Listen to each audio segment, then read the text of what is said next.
What is up, my Squirtleites? It is I, your king, welcoming you back to more Let's Play Furi. In the last episode, we defeated the third boss, the Lion, and in this episode, we're getting into one of my favorite boss fights in the entire game. Whew, boy. And if only for the aesthetic alone. Take a good look, my friend.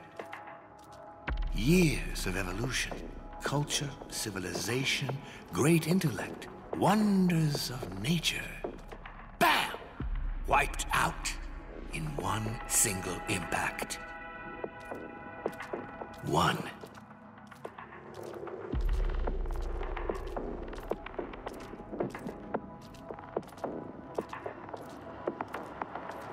I searched and searched. A solution, an answer, anything. Just some hope, you know, that I could fix this, fix him, so my plan would be flawless. But I never found a thing.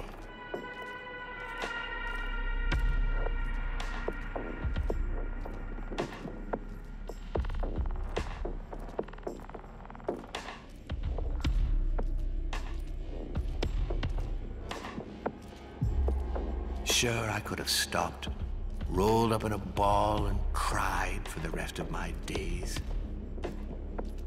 And left you frying on your rock. But I didn't.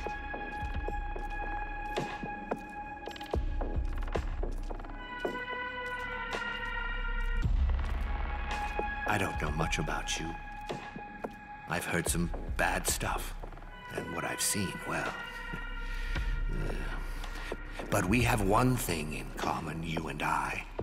We have nothing to lose. For every day we are locked away up here, we have nothing. We've lost.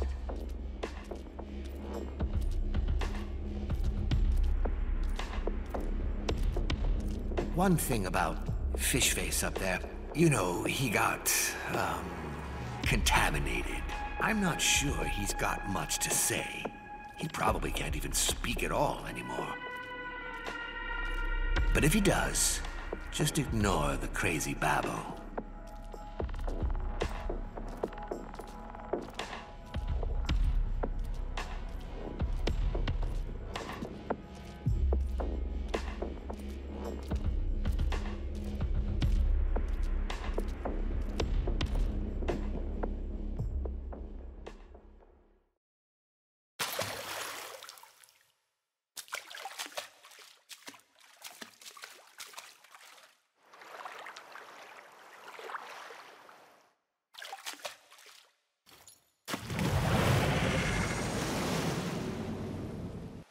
Look at the filth around you. Darkness. Look at me. Don't look so horrified. You're staring at yourself. You did this to me. Finally.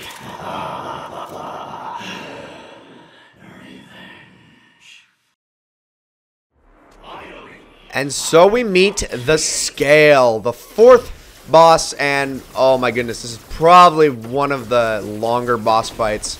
Just, I don't know, just pure, even if you do it perfectly, this one takes quite a while. It is a little bit of an endurance test, but man, do I love its aesthetic. It's very, very creepy. Now, the Scale himself is kind of an edgelord, I'll admit. He's not the most intimidating thing ever. He just kind of goes, it's all your fault, you did this to me. Like the whole time, it's like, yeah, whatever, dude, shut up. But, that aside, the music and the atmosphere of this fight is what I do absolutely love. Now, don't get me wrong, the Scale is kind of cool. I actually still cannot for the life of me kind of figure out his story. He does say that our character is responsible for creating him. What that means, we don't really know. Now, there's also more theories that I've seen, but I still don't really get how our character had anything to do with him. The rabbit mask guy, and I'm just going to keep calling him the Stranger, and I'm just going to call our character the protagonist. The Stranger basically says that a single impact wiped out civilization.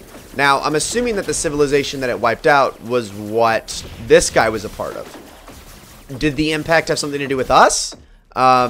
Nothing's really specified. We don't know. But that's really all the information you can glean from what he said. I mean, the stranger does say that the scale was possibly... I mean, he tried to rescue him. He tried to help him and save him or something and couldn't.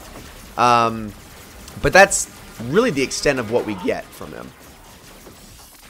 Okay, shut up, dude. Knocks you out so you don't keep talking. This guy, he definitely has a very different pattern as opposed to the line that requires telegraphing. He's got a lot more of a delay to his attacks, which once you get used to it, I would say actually makes him easier than, at least as far as parrying attacks, as opposed to somebody like the line or even the strap. So he's really not that big of a deal. You just kind of got to get a rhythm for how he works.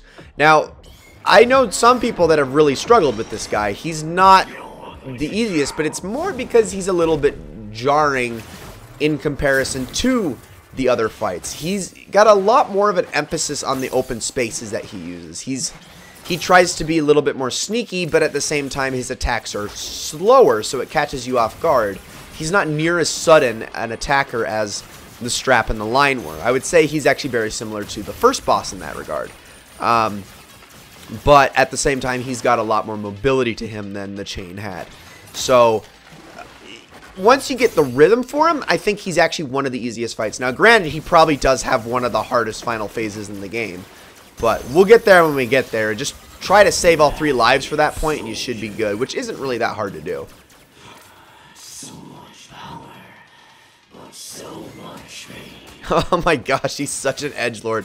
I kind of like it, though. I don't know. I think it's kind of fun how silly he is. But at the same time, I guess if I knew his backstory better, I might take him a little bit more seriously. But as it stands right now, he's... I don't know. He's a little bit goofy. Not going to lie. He's green. That's really all there is about him. He's radioactive. So, I mean, really all I can glean from the information I've been given. You know, aside from the fact that he gleams because he's very green and bright. But yeah, this is one of my favorite fights in the game, actually. This is one of the few fights I've actually gone out of my way to replay. Just because I enjoy it a lot. This is one of those fights that perfectly embodies this game, in my opinion. It's a very good... it just kind of sums up all the fights as a whole without being too overly infuriating. It's just satisfying, in my opinion. In fact, I would say the line, which, you know, we fought last time, is definitely a fight I would not rather do, but kind of feel like I more have to do. Also, that dodging skills, though. Because, I don't know, that fight... Dodging bullets is not near as fun as the CQ combat. The second C in CQC already means combat. But yeah, I don't know. I enjoyed that a lot more. Now, granted, I am still dodging things, but at least I'm actively doing stuff. With the frickin' line, you're not actually doing damage to him while you're avoiding stuff. So it's not as fun, in my opinion. But this guy, you're actively harassing him while also dodging all his attacks. And that, again, I think that just embodies everything I love about this game. Now, you've probably noticed it. And yes, by the way, this guy does duplicate. You have to get rid of all of his... all the different ones, and then whatever one is left is going to be actually him. But, there we go, and that should be actually... Oh, no, that's right. Yeah. No, you just have to get rid of all the clones. But, you've probably noticed throughout the game there have been a couple glitches here and there. There's most of them little, like, graphical glitches and whatnot. A couple frame rate dips, especially in cutscenes or in, during, like, those animations right there where I hit him and whatnot. That's pretty much it. Aside from that, though, and like the actual combat, frame drops almost never, if at all, happen. So it really isn't a big deal, in my opinion. Like, I know it's technically frame dips in general are bad, and also that was a perfect parry right there. Frame dips in general are bad because it just doesn't look good for the presentation.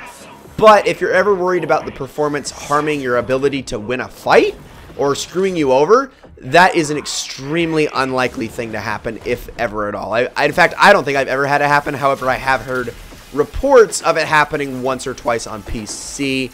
Then again, they have patched the game since, so probably doesn't even happen anymore. But yes, for the most part, this game is very solid. It's got a couple technical hiccups, But again, not all of the money in this game, and you know, being the indie game it is, was really poured into the presentation as much as it was poured into the mechanics, which I respect. And the presentation is still good. It's still very solid, very unique. I think I am always open to cel-shaded games. I think they're a very unique art style, and I like it a lot more than like imagine if this was like a pixel game, or it was like a cel-shaded style, but it was also like polygonal, like it was supposed to be like those games that have recently been emulating 32 and 64-bit stuff. I would not care for that. I still think that this game has its very unique presentation of its own, and therefore is beautiful in its own merits as a result. It really is. It's not technically impressive. This is not the game where I'd say, look at how far video games have come. I would not at all, because I believe a game that looks like this could have existed back on the GameCube. But that said, it's still a very, very pleasing to look at game for the most part. And I think that is worthy of praise. Also, that right there, I don't actually really know what that does. I think that's like a form of parry, but I've never actually used it, nor do I really know what it's supposed to do. But anyways, we're on to his final phase.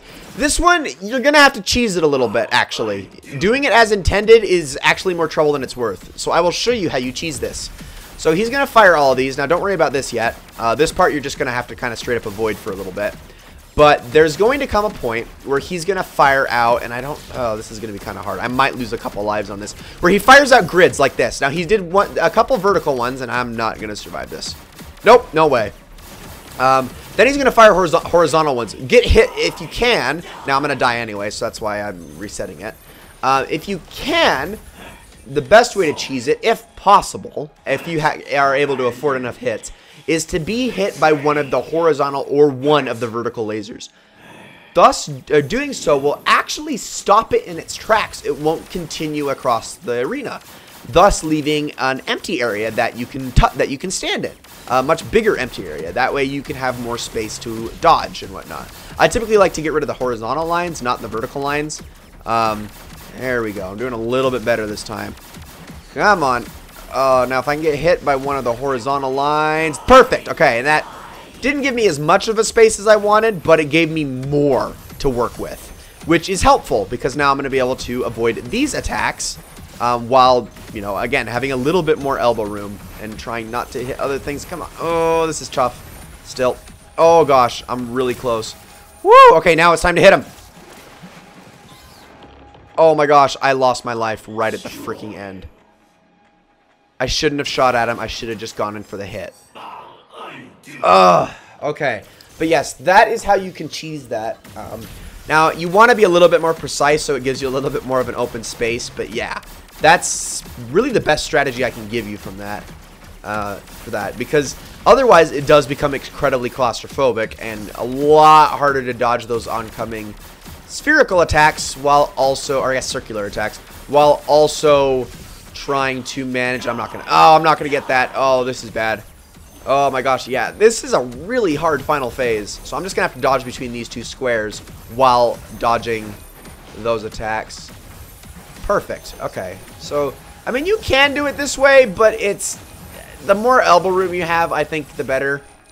I don't know, that's just me. Anyway, get out of here, dude. I took one more hit because of course I did.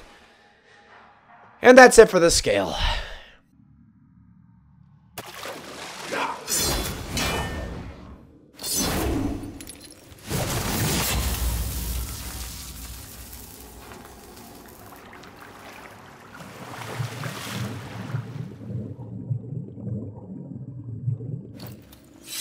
Will we share his fate, or will life take an unexpected turn? Hope comes from the strangest places.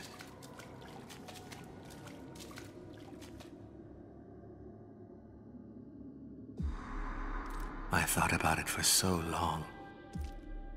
Destruction of the world on one hand, but on the other, what about my world? Why should their world be more valuable than mine? I made my decision. I will free myself.